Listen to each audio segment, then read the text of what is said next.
And good evening. Welcome to the October 11th meeting of the Murfreesboro City School Board. We're glad to have those of you in the audience with us. We're glad to have those that are watching at home. At this time, I'm going to ask you to stand as we have three young people to lead us in our pledge tonight. Morgan O'Leary, a third grade student at Scales, William Frierson, a first grader at Mitchell Nelson, and his sister, Mariah Nelson, a pre-K student at Mitchell Nelson. After our pledge, we'll have our moment of silence. We'd like for you to remember Sherry Arnett and her family as a result of the passing of her father. And now our pledge.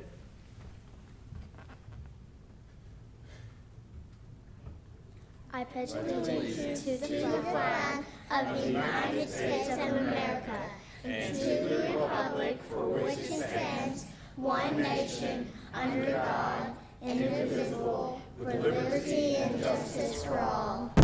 And now our moment of silence.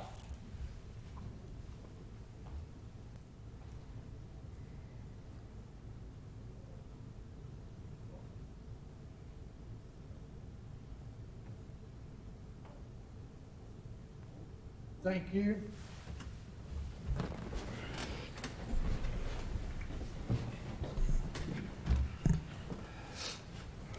All right, board members, you have received a copy of the agenda. We have a motion to approve the agenda as printed. So moved, Mr. Chairman. Thank you, Mr. Richardson. We have a second. Second. Thank you, Ms. Dodd. All in favor say aye. Aye. Any opposition? And I see none. Thank you. Communications. Tonight, Tori Carr will present our communications tonight. What? Glad to have you with us. I'm glad to be here. Thank you.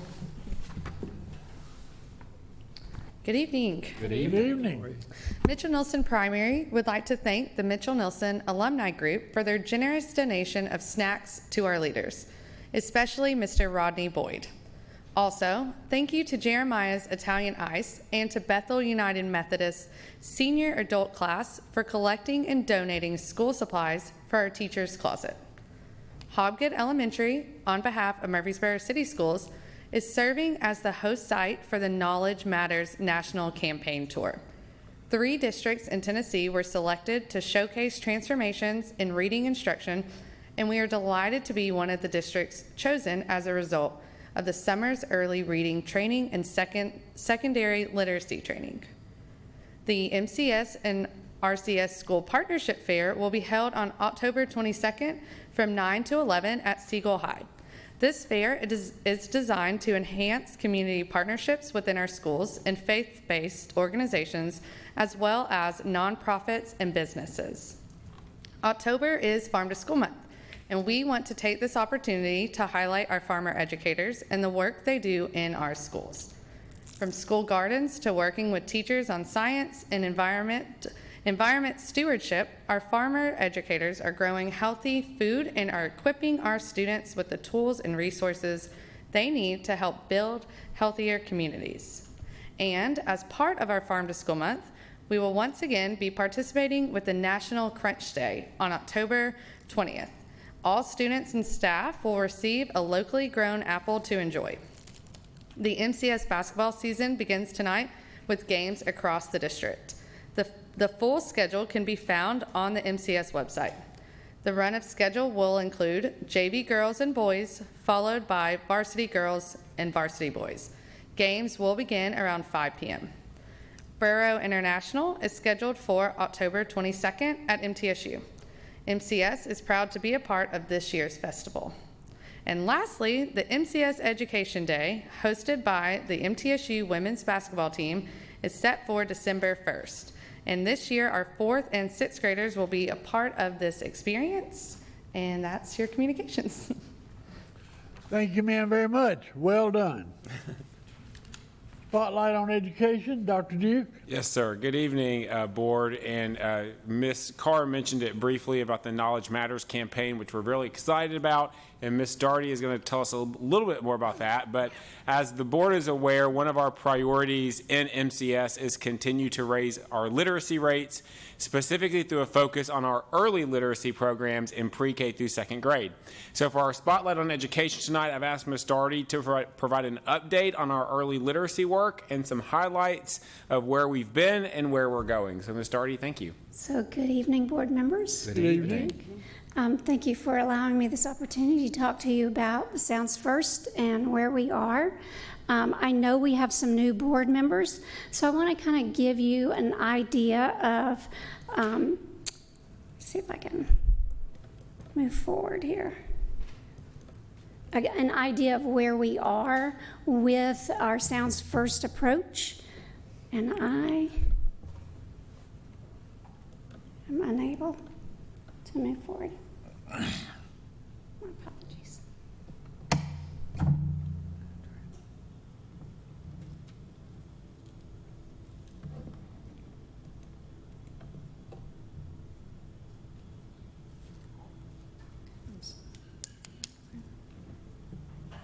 So I'm going to go ahead while our tech person here is helping us.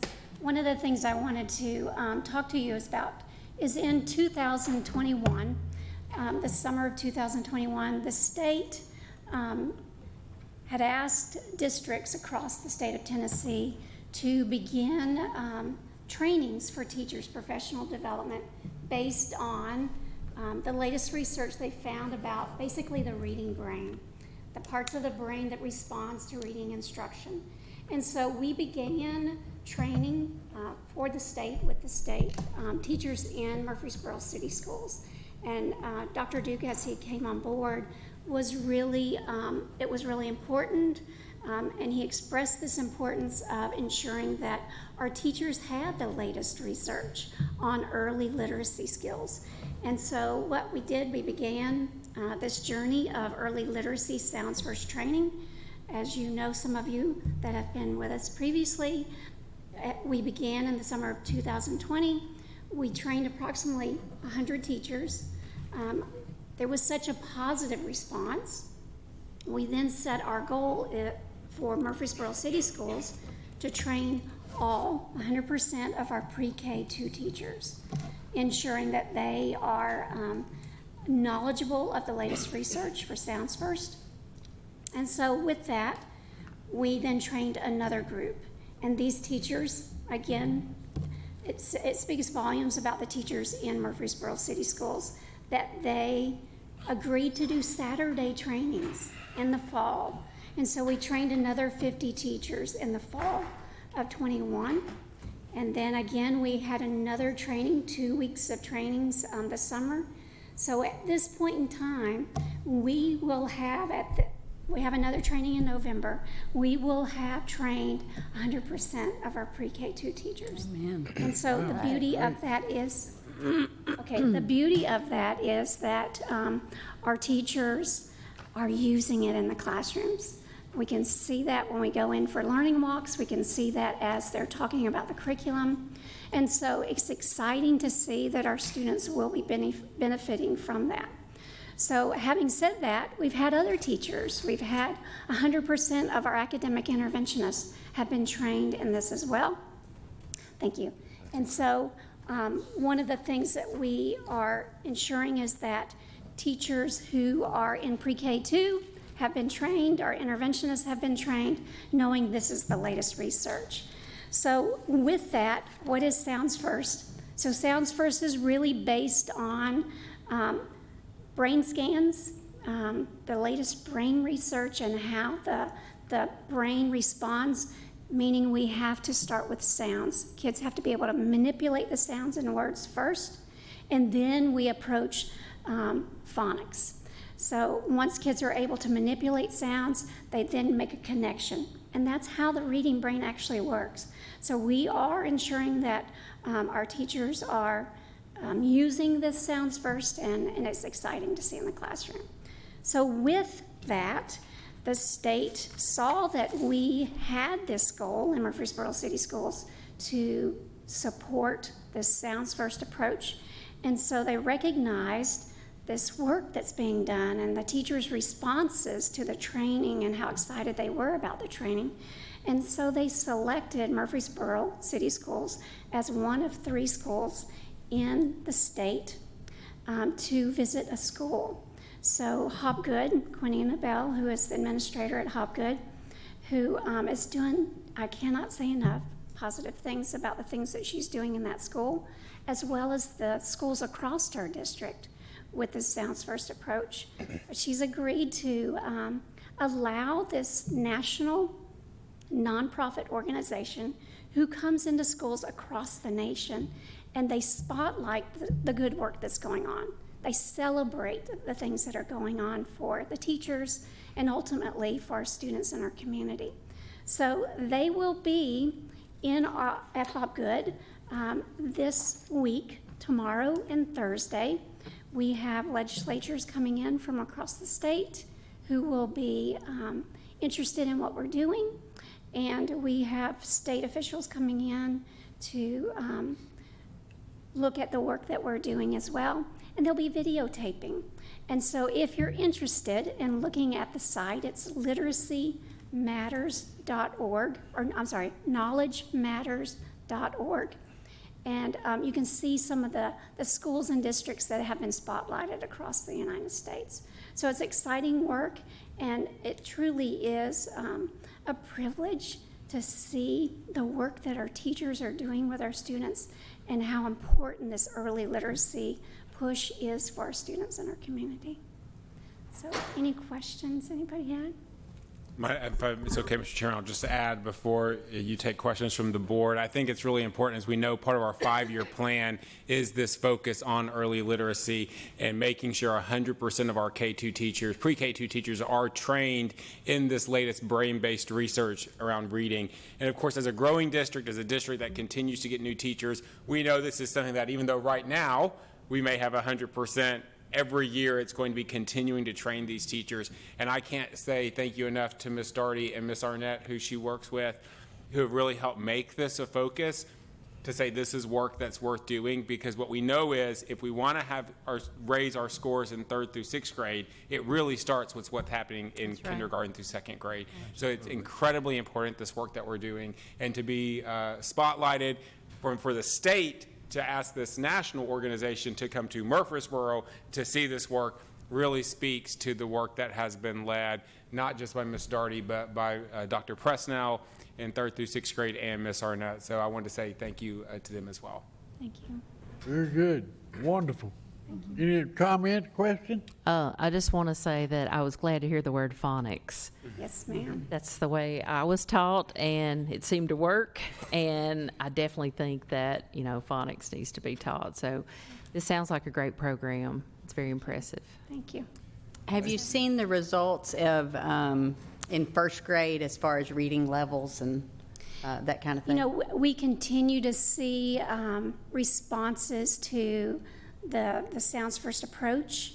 I think with a new curriculum, with this new Sounds First approach, it is a journey. And I think over time we will continue to see growth for our students, but it's new for our teachers. It's a new way to teach. And so I think with this journey, it's allowing that space for teachers to really hone that craft and this new approach to reading. But I truly believe, because it is based on the science of reading and brain research, scans taken, that this is how students learn to read, that we will be seeing great gains. Great. Yes. That's great. Give me that website. I think, is it knowledgematterscampaign.org? Because Yes, sir. campaign.org. Yes, sir. Because knowledgematters.org, it didn't really, okay. Sorry. I wanted to make sure I was in the right place. Thank you. Mr. Ballard? Did you say you have some legislators that are coming? Yes, there are some, and it's all top secret, so at this point in time, Not anymore. no, I can't tell you names, but we were told that some legislatures will be coming. Good, good. And Ms. Bell, if you didn't know that, they're coming.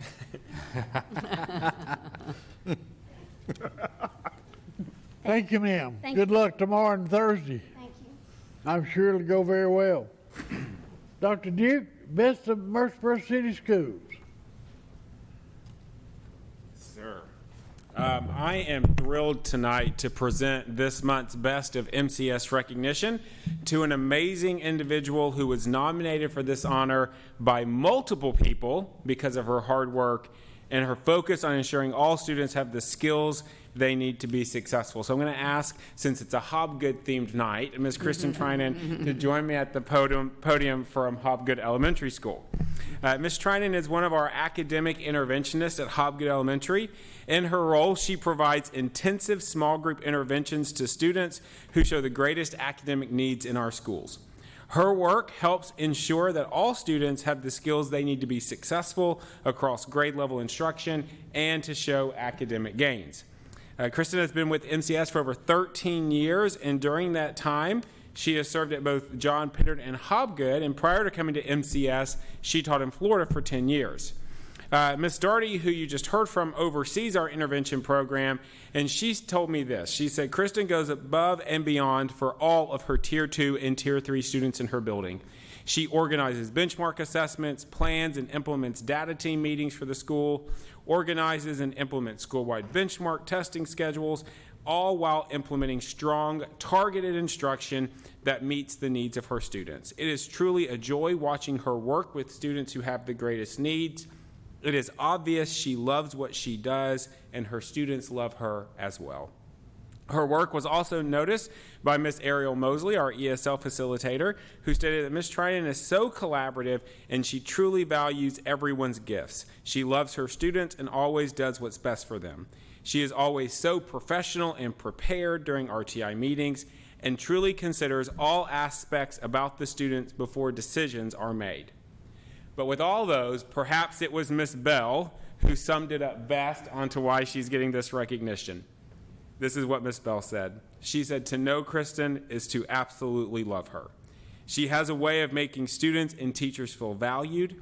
She places students' needs as the primary focus for all of her decisions, thus demonstrating she will do what it takes to promote the success of others.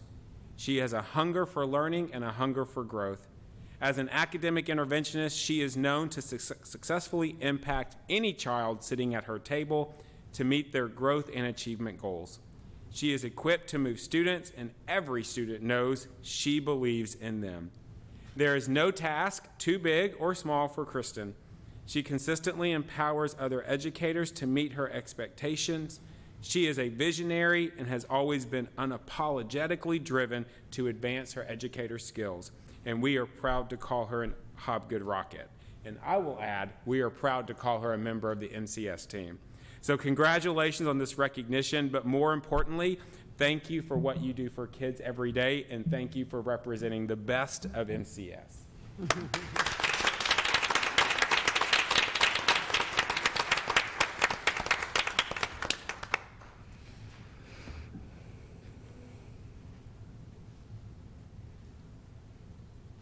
Thank you so much for having me here. And you've heard a lot about Hobgood. Hobgood is a family. I mean, my administrators over there, Ms. Bell, Ms. McIntyre, but also my team came with me as well, our other academic interventionists. So thank you all, and my children who are here with me as well. Murfreesboro means a lot. Murfreesboro is home, Hobgood is home, and I just work with the best. Thank you. Congratulations. Thank you.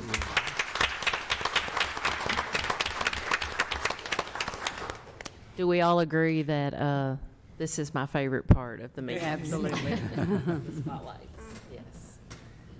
All right, do we have a motion to approve the consent items as printed? So moved, Mr. Chairman. Thank you, Mr. Ballard. Do we have a second? Second. Thank you, Ms. Long. All in favor, or any questions or comment? All in favor say aye. Aye. Any opposition? And I see none. Thank you. All right, action items. Approval of the 2022 LEA compliance report. Yes, sir. Each year, all school districts are required to comply with federal and state education laws and State Board of Education rules.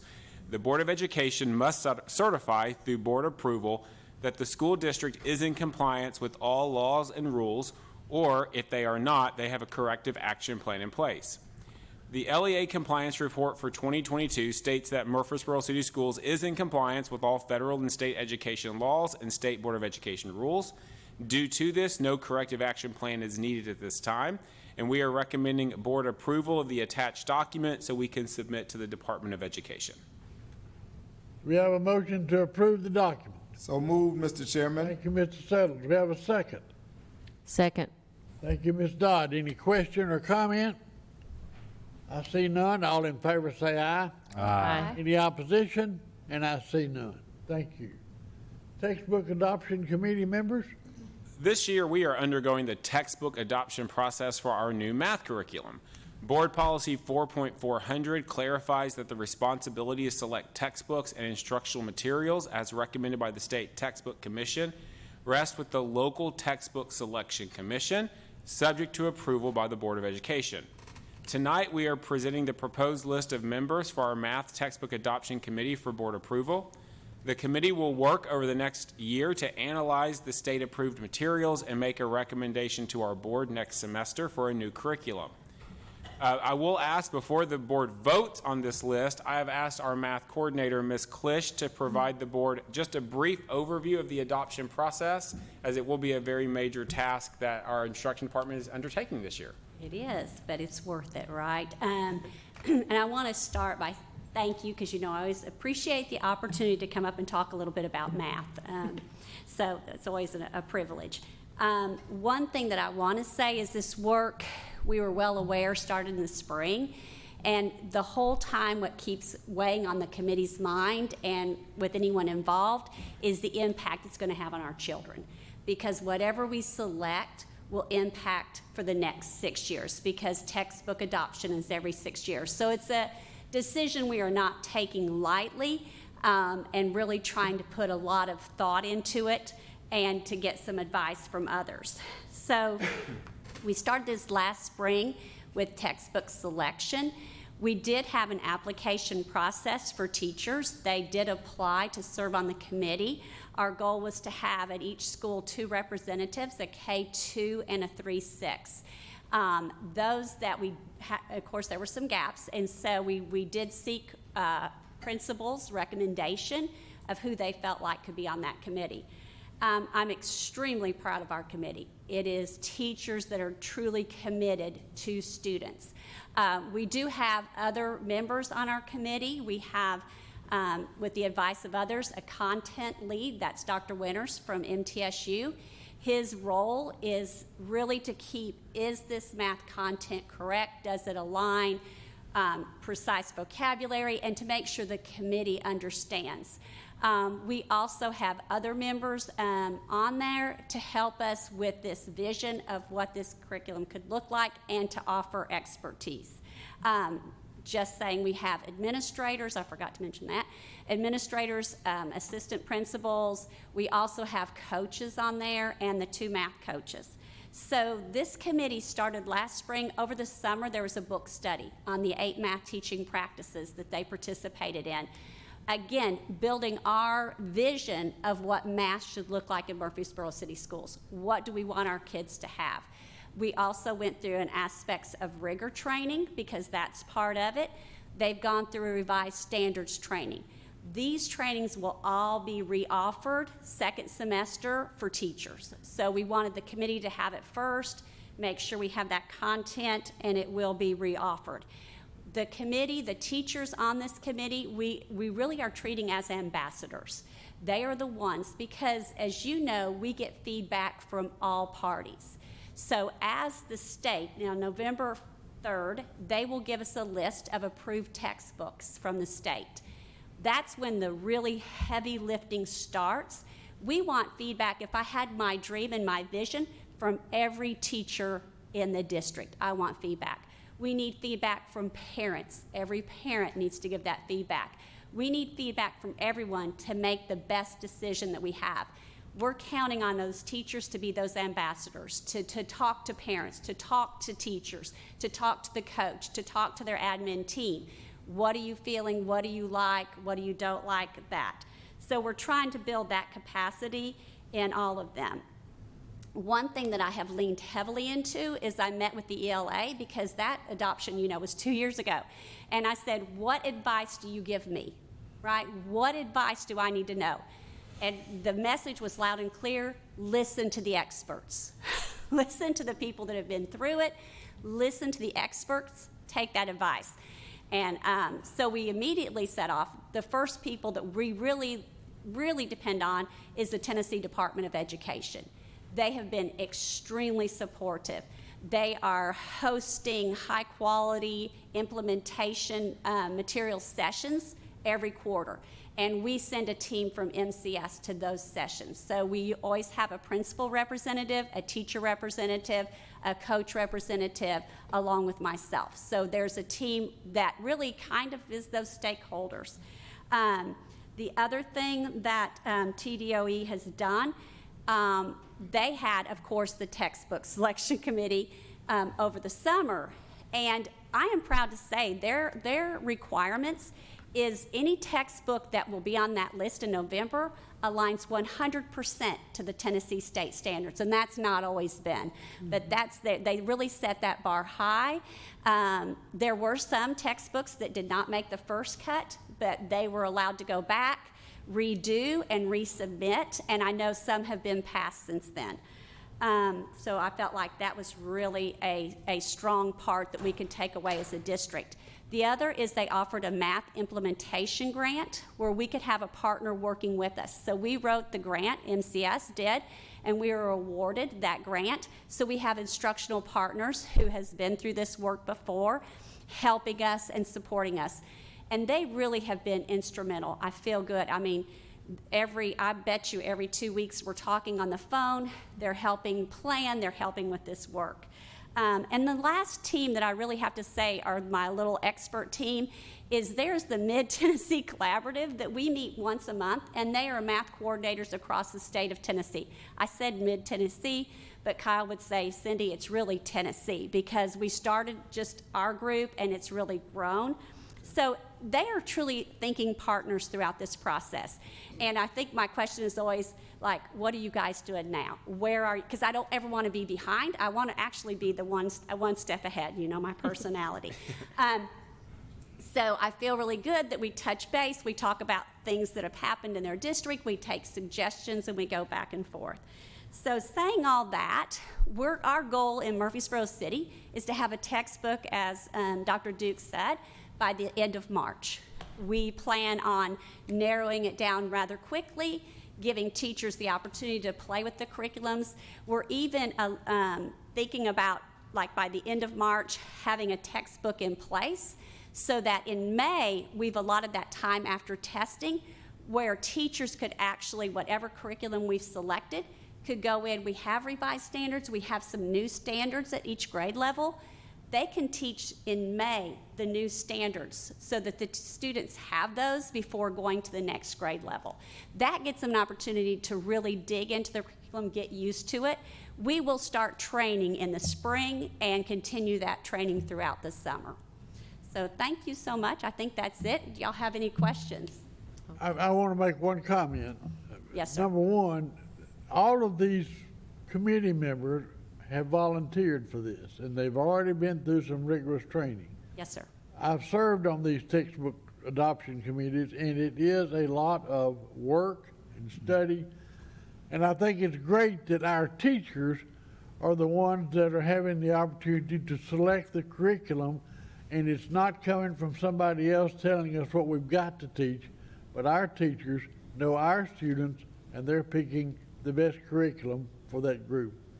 Thank you, and I thank them. Now, other comments? Mr. Ballard? Thank you so much for this presentation and helping us out to understand this. Ultimately, this is going to come back to the board for approval. Yes, sir. So can you kind of define the steps that are going to take place? And maybe you have already, but redefine what it is that's going to happen with the committee before it comes to the board for approval. The goal is on November 3rd, the state will release that. So the next deadline that we have is the textbook committee will come together, develop a rubric, because again, we want it for MCS. What do our students need in a curriculum? So before we ever look at one, we will have that curriculum. Then the educators, the committee, will begin evaluating the different curriculums. We hope to narrow it down to 2 to 3 pretty quickly. I would say our goal is by January, we have just 2 or 3 curriculums that we feel are the best fit for our students. After that, those companies will come in and present. Teachers will, and again, this could be a committee member, or this could be a teacher that is just very, because I have several teachers that are very interested in this and want to make a great decision. They'll try out some of the lessons. They'll try out this curriculum because it's kind of like a car. We're not going to buy a car off of a lot, right? We want to test drive it. We want to see, does it fit? How does it work with kids? And then we'll come back and just debrief, how did it work? So that will go on for the months of January and February and probably a little bit of March. We'll continue having meetings throughout, coming back. What are we finding? What are the strengths? What are the challenges with the curriculum? Are our kids, and again, data will be a part of this. We will give a pre-assessment and a post-assessment. Did our kids grow with this curriculum? Did it support learning? And then from there, by the end of March, make a decision. And then that's when it will be submitted to the board. I'm looking because I want to make sure, because once it leaves my work, I don't know. I'm going to The committee will make a recommendation based on her process with vote. She also mentioned there will be a 2-week period that we will advertise to parents, where parents will come in, parents can view the curriculum, parents can leave feedback with Ms. Klisch on the curriculum as well for the committee to have input on for what our parents are saying, for those interested as well. And then at that point, once the committee feels like they have a strong recommendation, Ms. Klisch will come back to you and say, this is our recommendation for you to vote on, and she can talk through how close was it? Was it several that it was really close on? Was it a very clear leader of the pack, and so on? And really, our teacher ambassadors through this process, I'm hoping they're collecting feedback in their schools, from their parents, from their students. That I think it's got to be an ongoing process of what does that look like? How is it fitting? Mr. Does that Settles? help, Mr. Ballard? I'm sorry, excuse me. Mr. Settles? Do you know how many books you're going to start out with? And I know for you, this is probably like, cotton candy in heaven. When I think of math lovers, I think of Miss Klisch. Thank you. I appreciate that. I That's really the best do. compliment. I say so often, I wish you had been my math teacher when I was in elementary school, because I still don't like it. So, but We can work on that, sir. I know I'm gonna come by one day and get indoctrinated. You're going to be in trouble, David. I was just saying, we'll talk later. Do you know how many books you're gonna start with? Right now, You have a hint? and of course, the state has not released the Right. final. There were 4 passed on the first. The State Board of State Textbook Commission, excuse me, does that work. So on the first round, 4 were passed, but they had the appeal process just last week, and I believe 3 more came through, so we have 7.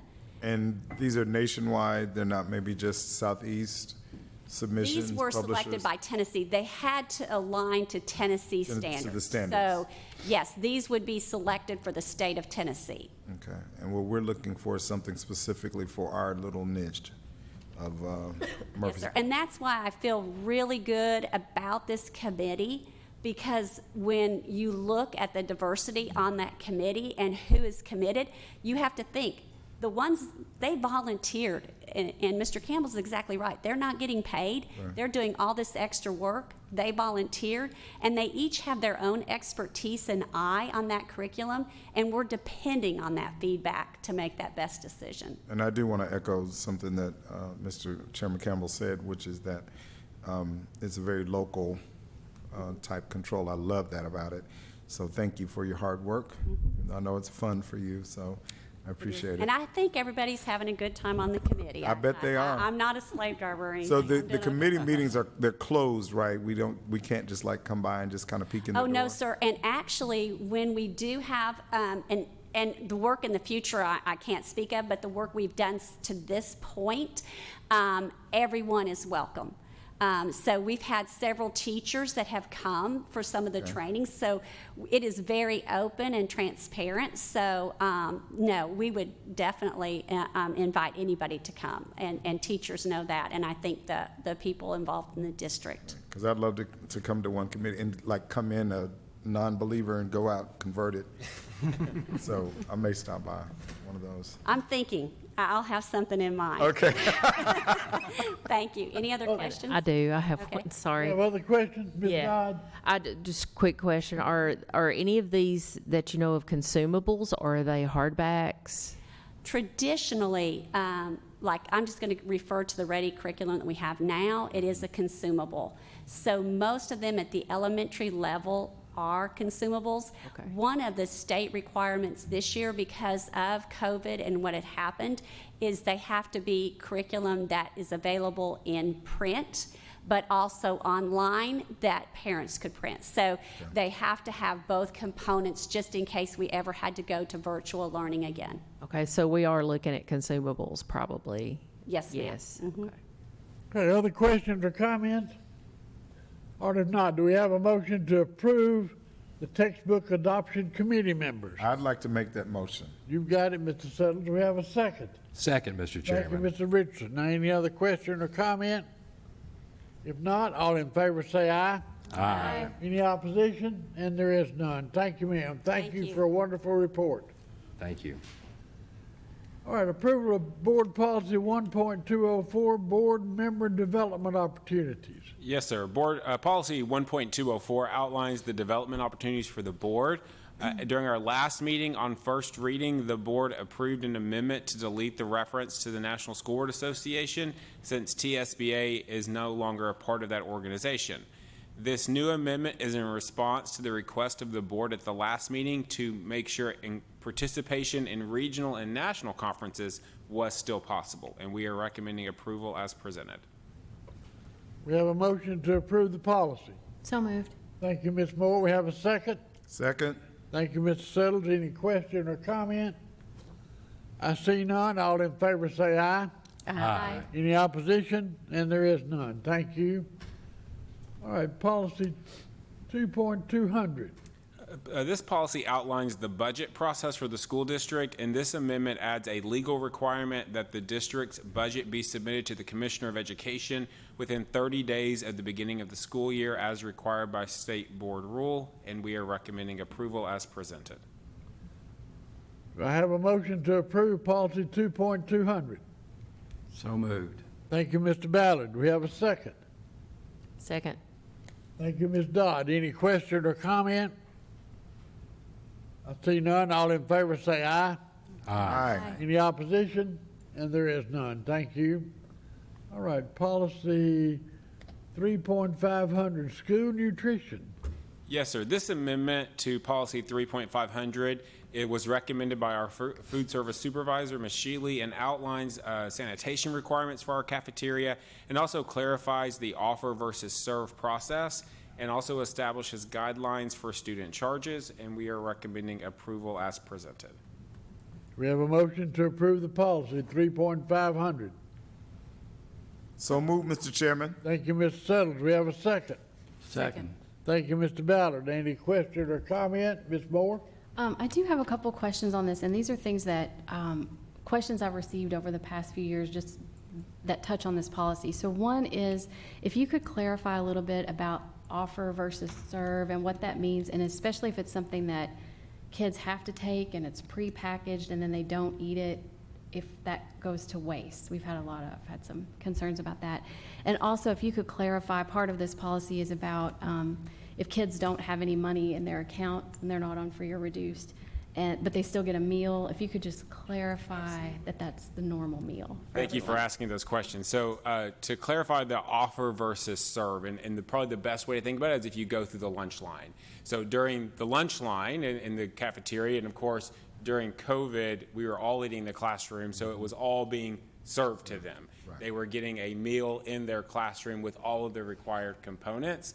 That is a served meal. Mm-hmm. The time we are still currently doing served meal is during breakfast. And this is really about We open our doors, for our non-ESP students, for our traditional students who aren't in ESP, 15 minutes before the school day starts.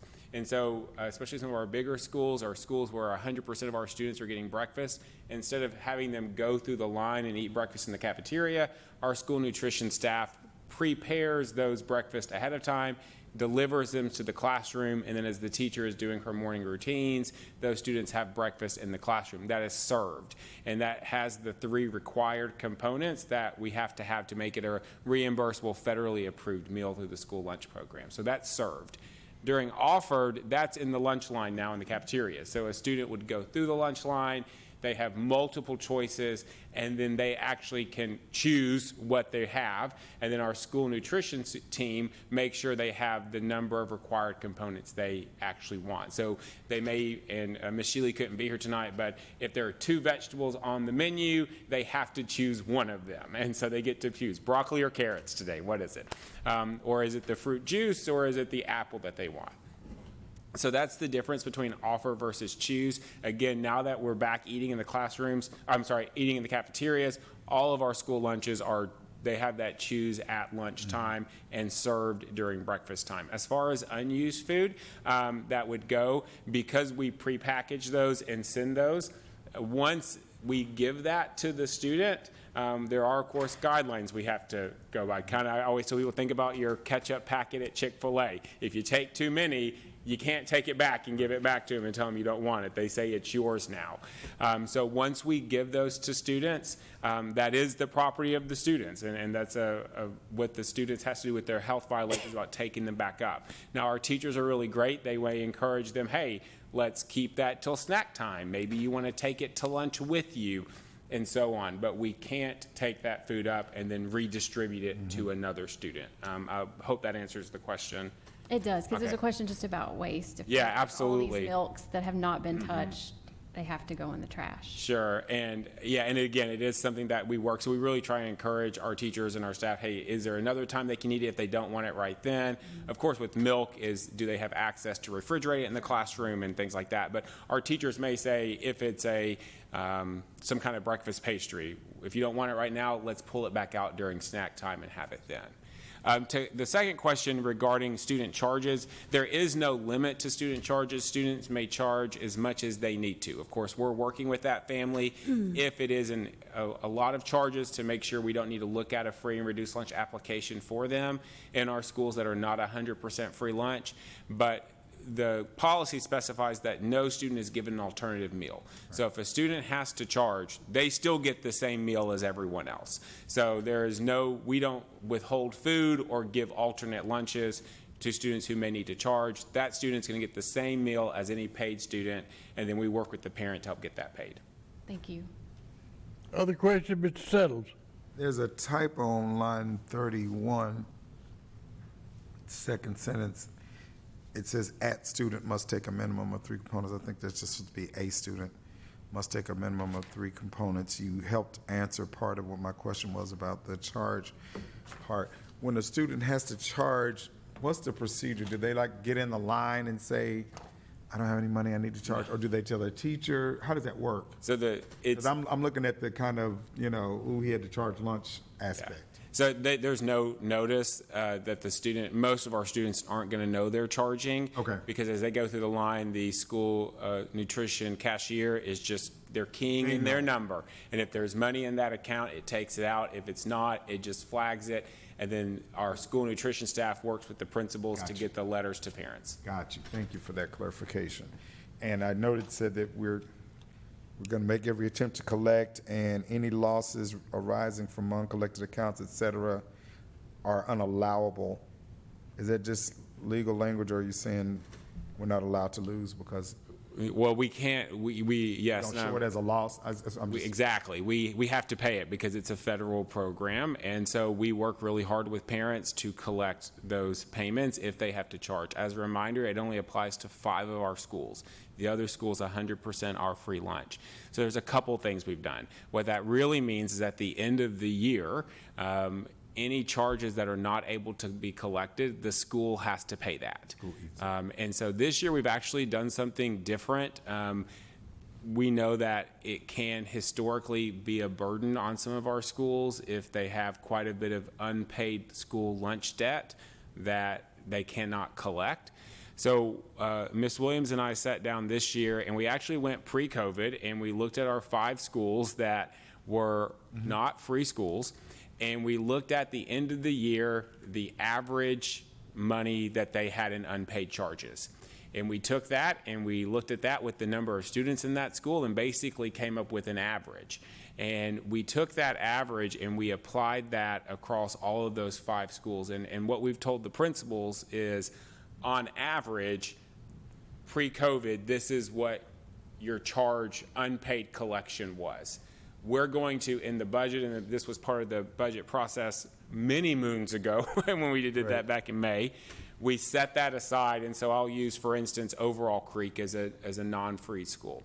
And so we said, we're going to give you X number of dollars set aside to pay unpaid charges so that the school isn't having to go to the PTO at the end of the year and collect it. Now, 2 things with there, and what we've told the school is, if you do a great job collecting these charges, we're not going to ask for that money back. Okay. So we're giving you X number of dollars for your school charges. If we give you, and I'll throw a number out, $4,000, and you are able to collect everything but $2,000 in charges, you can keep that extra $2,000. Okay. If we give you $4,000 and you end up having $5,000 in charges, the school only has to come up with $1,000 and not the full $5,000, which is what they've had to do in the past. So that when it says we cannot have a charge unpaid federal debt, so that's always been the responsibility of the school. So we've tried to take a bigger piece of that this year. I love that plan. I'm grateful to know that that's in place. So is there a stipulation on what they can do with the overage? I'm just using your analogy. No, that's the principal's discretion and the school's discretion. Right. And again, we want to make it, we really depend on the schools. Pizza party. I don't know. Sure. We really depend on the schools to help collect that money, and that's a lot of communication with the front office staff, a lot of communication with parents and things like that.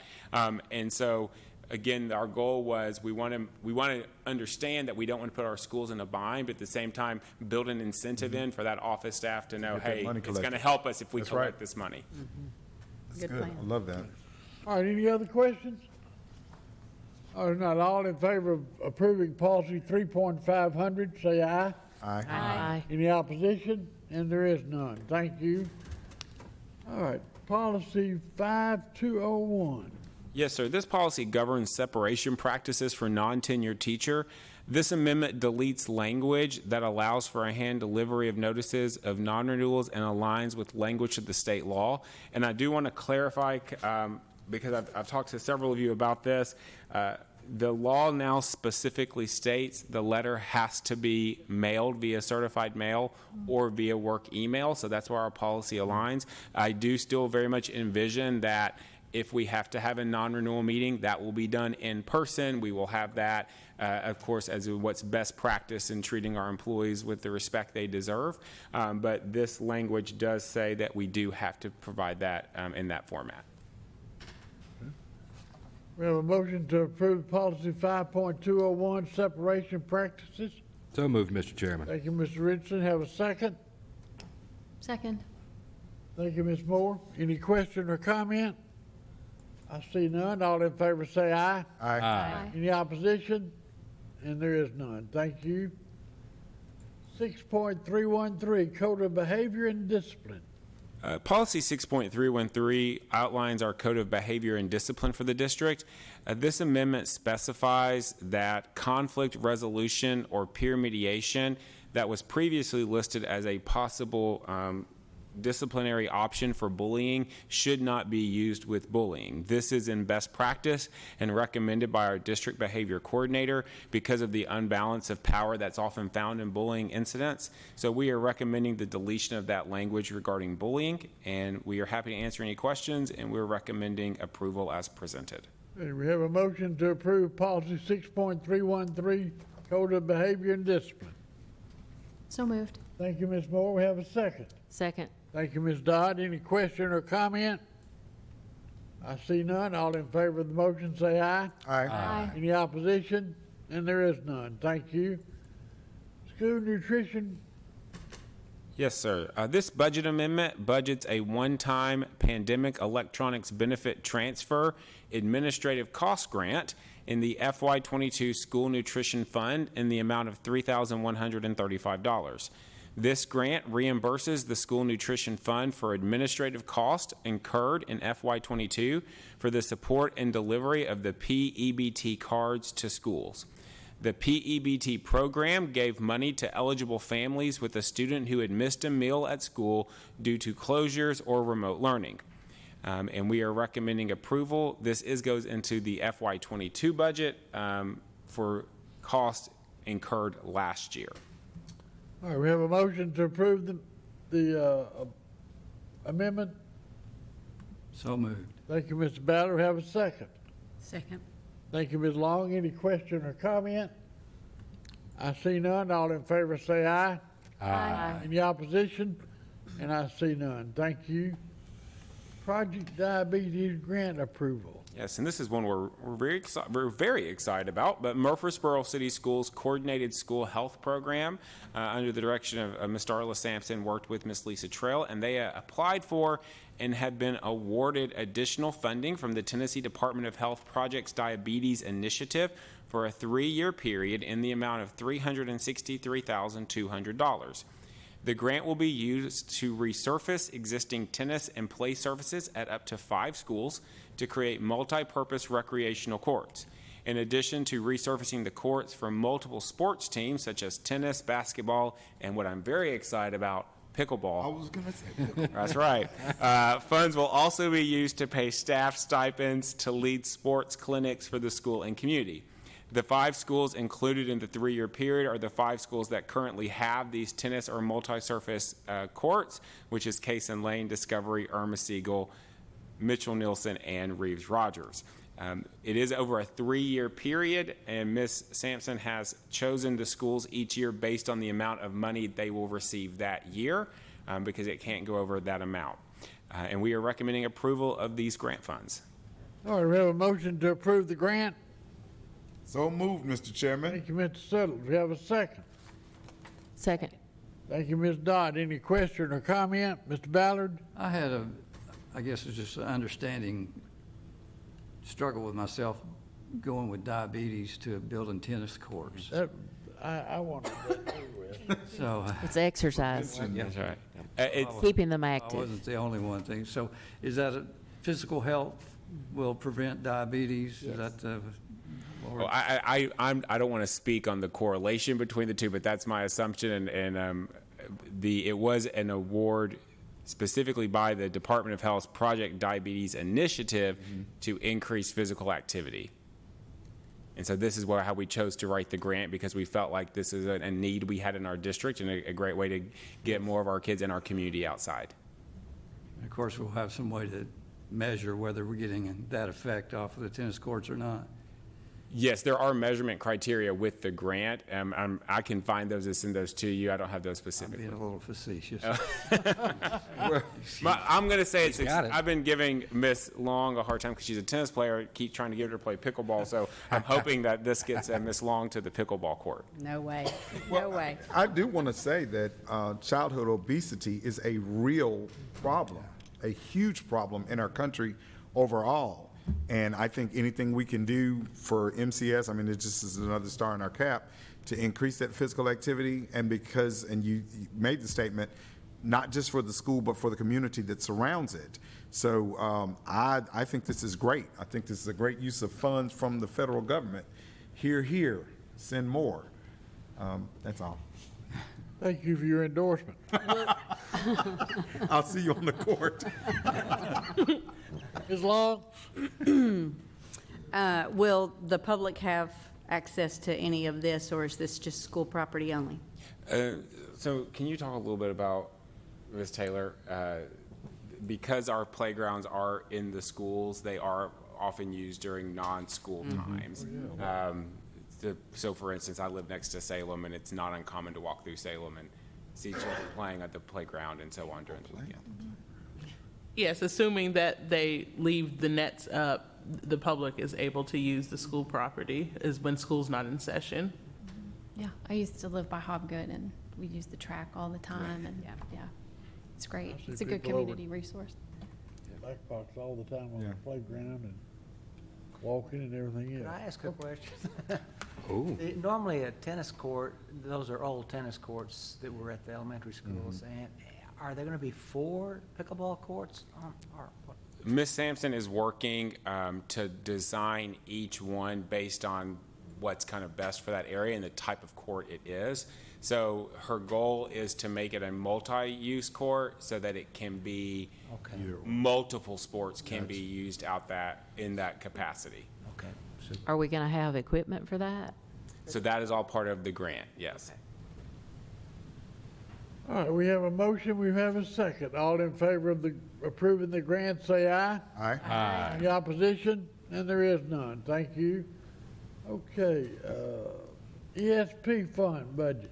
Yes, sir. Speaking and go back with Mr. Settle's request for some more money, the Murfreesboro City Schools Extended School Program has applied and been awarded additional funding from the Department of Health and Human Services in the amount of $2.6 million. You may remember we received a very similar grant to this in the spring, and it's actually a American Rescue Plan related grant. Like last year's grant, a portion of the award must be used to pay bonuses to full-time and part-time child care ESP workers as a condition of receiving the grants. All full-time ESP employees will receive a $2,000 bonus, and all part-time employees will receive a $1,000 bonus. I do want to specify that the amount of this bonus is set by the grant, and that is a condition of receiving the $2.6 million. In addition to the required bonuses for ESP workers, funds will be utilized to cover child care worker salaries and benefits. We'll also be using funds to purchase additional instructional materials, curriculum, professional development, supplies, iPads, and more mobile kitchen carts for our edible education classes at all 13 of our ESP sites. The American Recovery Act Child Care Stabilization terms require that the funding is spent by September 30th of 2023. Our funds are expected to arrive approximately mid to late October, and the grant requires that the bonuses be paid without stipulation within 30 days of receiving the funds. And we are recommending approval of the budget of the grant funds. So moved, Mr. Chairman. Thank you, Mr. Richards. We have a second. Second. Thank you, Mr. Settles. I have a question. We gave bonuses to ESP workers earlier in the year, did we not? So, yes, when we did, That was our money. yes, sir, when we gave our bonus, we did that across the board to all employees, and this is a separate bonus per the grant. I think it's great. Okay, we've had a motion and a second. Mr. Ballard? In the case of this amount being like $2.7 million, is it correct that the bonuses will spend $287,000 of that? That is correct. Is there any opportunity in this windfall of money that we could readjust or look at the fees we're charging for ESP? That is something that we can look at and we continue to address, and Ms. Williams may be able to add to this as well. But in the past, in the last grant that we did, we paid the summer field trips. We paid for all of those field trips for the students. We paid for a lot of that stuff, but we will be able to reallocate that to look at other options. Ms. Williams, do you want to add to that?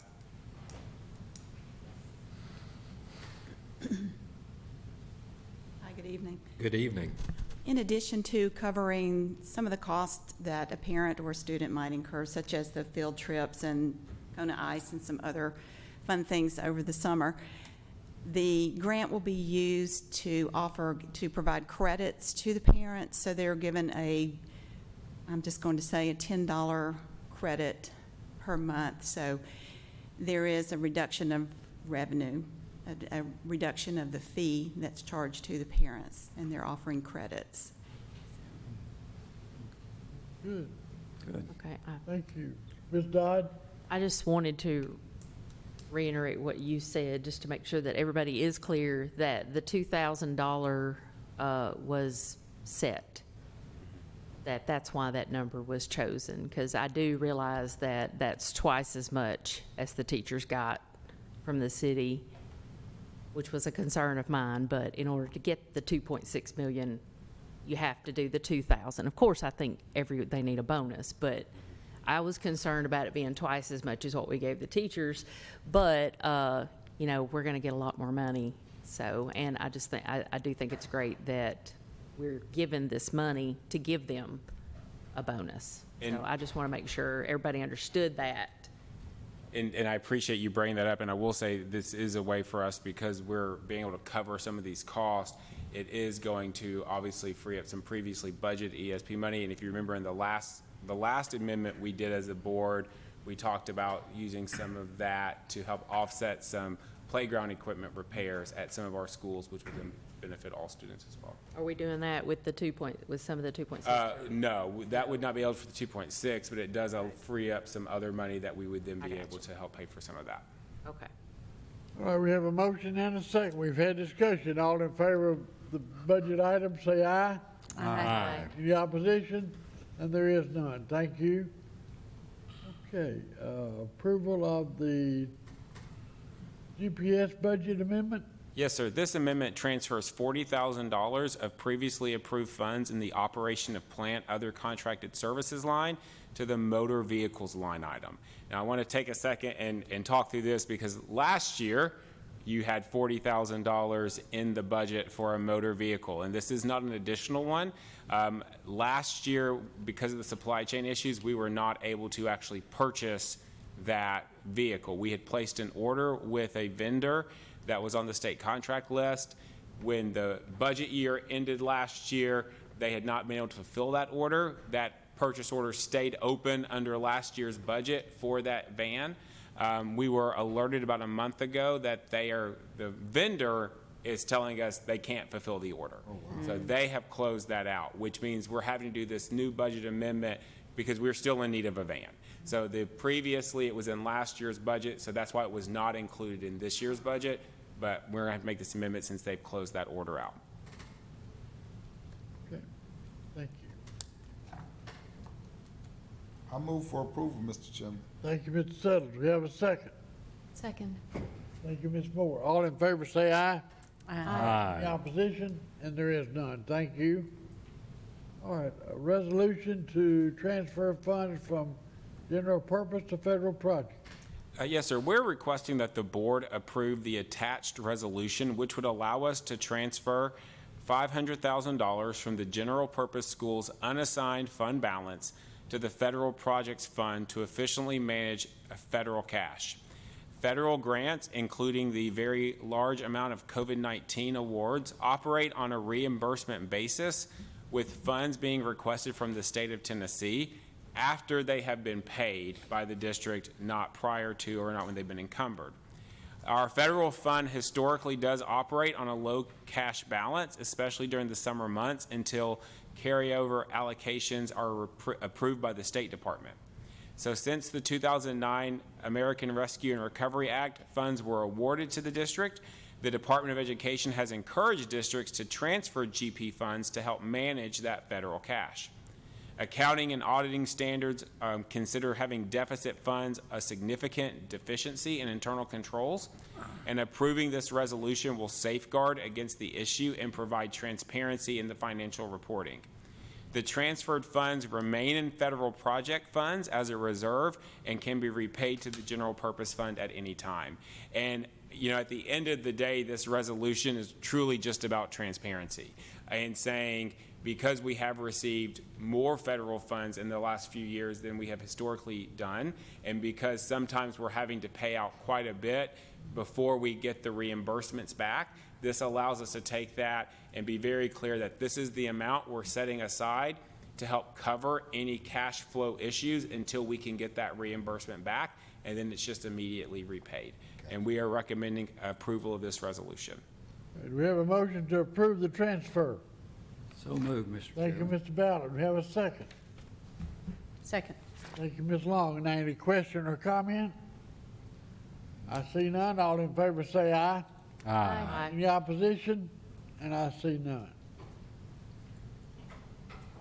All right, approval of budget for the Safe Schools Act.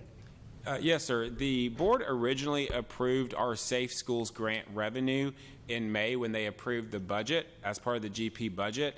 We always, in May, when it comes to our grants that we get on a yearly basis, use an estimate. This year, we estimated an income of a grant fund of about $200,000. We actually came in right under that $200,000 mark when we got our official allocation. We also last year had a carryover amount of a little over $109,000 due to several supply chain issues and not using all the money we had budgeted originally for professional development in that line item.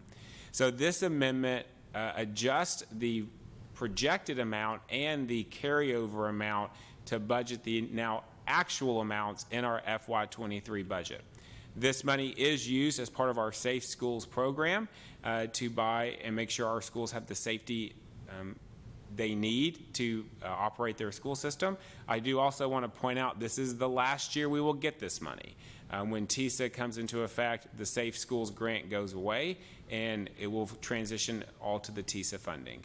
And we are recommending approval of the budget amendment. We have a motion to approve the budget amendment. So moved, Mr. Chairman. Thank you, Mr. Suttles. We have a second. Second. Thank you, Ms. Dodd. Any question or comment? All in favor say aye. Aye. Any opposition?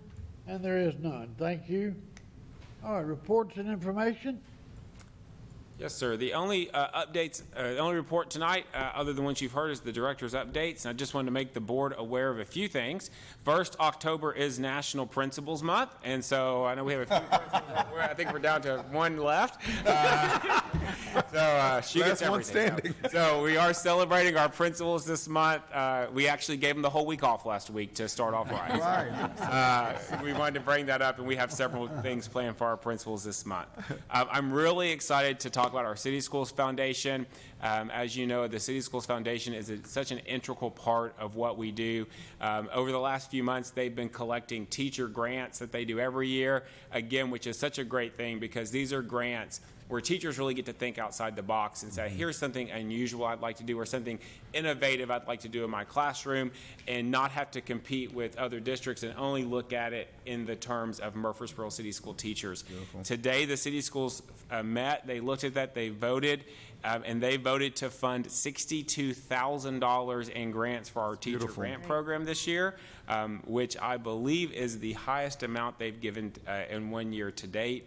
In addition, they voted to give $5,000 to our backpack food program to make sure we continue to have money for our backpack food program. So we're so thankful to the City Schools Foundation and for our teachers out there. In the next couple weeks, we will start letting them know who won grants and whose grants were funded. I'm also very excited to give you a preview of something that we'll be bringing to you in the next couple meetings. We know that school-based mental health care has been a priority for the district, and we also know that one of our priorities in our 5-year plan is to have 100% coverage, which means that we have a full-time mental health clinician in every school every day. Last year, we were just over 60% of our schools had that coverage, or 60% coverage when you look at all of our schools. This year, we're over 70, so well on our way to 100%.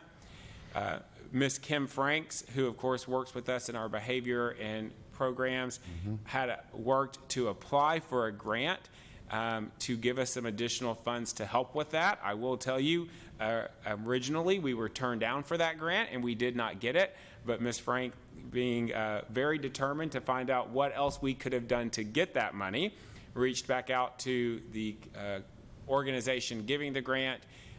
They went back through some things, said this is what they wanted to see. We had that in place, so we were able to resubmit that, and they did award us preliminarily $1.4 million over the next 5 years to hire licensed mental health providers known as transition coaches. For the next 5 years, they will be stationed specifically at Mitchell-Nielsen, at Bradley, and at Reeves-Rogers, which means that they will have a full-time mental health clinician in that school every day, which of course then allows us to use the staff we currently have that to increase capacity in all of our buildings. So we are still working through some of that final part to get those grants in places, but we feel very positive about it, positive enough that I feel comfortable telling you about it. And we will start looking for those positions and hiring those and beginning to put that in place. Those individuals will do both individual sessions with students as needed, group sessions as needed, even some whole class sessions if there's something the whole class needs to discuss and look at. And so we're really excited about the possibilities of this. And as we've finalized the details, I'll be bringing that to the board, obviously, as a budget amendment to recognize those funds. So first of all, thank you to Kim Frank, who continues to help make sure that we remain a leader in this space, and we're very excited. That is awesome. The final update I have, again, which I'm really excited about, is tonight, actually, MCS has partnered and was asked to partner with the United Way, and tonight is the first night of this partnership for a new initiative called the Born Learning Academy. And again, the first session is actually happening tonight, to keep with the theme of the night, at Hobgood Elementary. The Born Learning Academy is a partnership with United Way where we actually bring in families, and it's based on their Ready for Kindergarten bold goal, to make sure that families and students are ready for kindergarten. So the focus is on equipping parents to work in their critical role as the child's first teacher, and to help parents know how they can be successful in preparing their child for kindergarten. We had 20 families sign up with a waiting list for the next session. It's 6 sessions, and we have a waiting list during this. The families come in. They get to have dinner together as a family. I think tonight's dinner was Chick-fil-A. Then after dinner together as a family, they actually split, and the children, and again, these are all pre-kindergarten children, so these are children, younger children, we have volunteers from MTSU and We Care Daycare who are watching the children while the parents are going through basically a mini lesson around a very specific topic. And then at the end of the night, they come back together. Parents practice what they learn, and they go home. And it's 6 sessions starting tonight. We'll go through Thanksgiving. We're really excited that the United Way asked to partner with us in this area. We think it's going to be really great for our families, specifically because there's so much community interest in it. So I just wanted to let you know that was going on. I think the next session is next Tuesday night at Hobgood as well. So that'll be happening there. So a lot of great things going on that we're really excited about, and just wanted to make sure the board was aware. You know, I noticed tonight, our school system gets a lot of grants, a lot of grants. And I would assume, and you know what you do when you assume though, but I would assume that part of the reason our system gets these grants is because of the quality of education and the quality of people that we have working in our system, teachers and everybody else involved. Does that have an influence on people that award these grants? Oh, absolutely. And again, you look at whether it's Ms. Sampson in the Project Diabetes grant, or whether it's Ms. Powers with the ESP grant. These are grants that they have located, that they have gone out to say, hey, let's apply for this. Let's show that we have a track record of being successful in these areas. And then it comes back and it benefits, again, not just our school system, but the community as a whole. Okay. All right, anything else to come before this board tonight? If not, do we have a motion to adjourn? So moved. Thank you, Mr. Ballard. Do we have a second? Second. Thank you, Mr. Richardson. All in favor? I am. Aye. Good night. Good night.